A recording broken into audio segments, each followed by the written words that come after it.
దేవుని ప్రియులారా, భూమి మీద మనుషులందరికీ కన్నీళ్ళు ఉంటూనే ఉంటుంది. ఒక్కొక్కరి కన్నీటికి ఒక్కొక్క కారణం. నాకు ఏడుపు రాదు అంటే అది అబద్ధమే అవుతుంది. కొందరు కనబడేటట్లు ఏడుస్తారు, కొంతమంది కనబడకుండా ఏడుస్తారు. మా నాన్న ఎప్పుడు ఏడవడు అంటుంటారు కొంతమంది. మీ నాన్న ఏడుపు ఏంటో మీ అమ్మని అడగండి, తెలుస్తుంది. అమ్మ అయితే 6 మధ్యలోనే ఏడుస్తూ ఉంటుంది. ఏం పట్టించుకోదు, ముక్కు తుడుస్తూ ఉంటుంది, మొహం తుడుచుకుంటూనే ఉంటుంది, ఏడుస్తూనే ఉంటుంది. ఏడిచి చివరి కన్నీళ్ళు ఆగిపోతే ఒట్టి గొంతుల నుండి గాలి వస్తుంటుంది.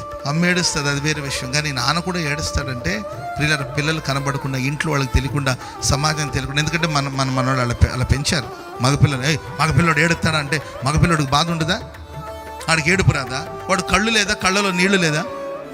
వాడు ఏం చేస్తాడంటే ఇంకా భార్య చాటుని వెళ్ళి భార్య కొంగు పట్టుకుని ఏడుస్తూ ఉంటాడు. భార్య ఉండి ఊక ఏడవద్దు, ఎందుకు ఏడుస్తావులే, నేను చెప్తాను అంటూ ఉంటుంది. పాపం ఏదో ఒకటి అవుతుందిలే, ఏడవద్దు అంటుంటే పాపం చాటును ఏడుస్తుంటాడు, బయట ధైర్యంగా తిరుగుతుంటాడు. ప్రతి మనిషికి కన్నీళ్ళు ఉంటుంది. ప్రతి మానవుడు బాకాలోయలబడి వెళ్ళవలసిందే. కానీ ప్రియులరా, దేవుని వలన బలము నొందిన జనులకున్న విశేషం ఏం తెలుసండి? బాకాలోయలబడి వెళ్ళేటప్పుడు అక్కడ ఉండిపోరు.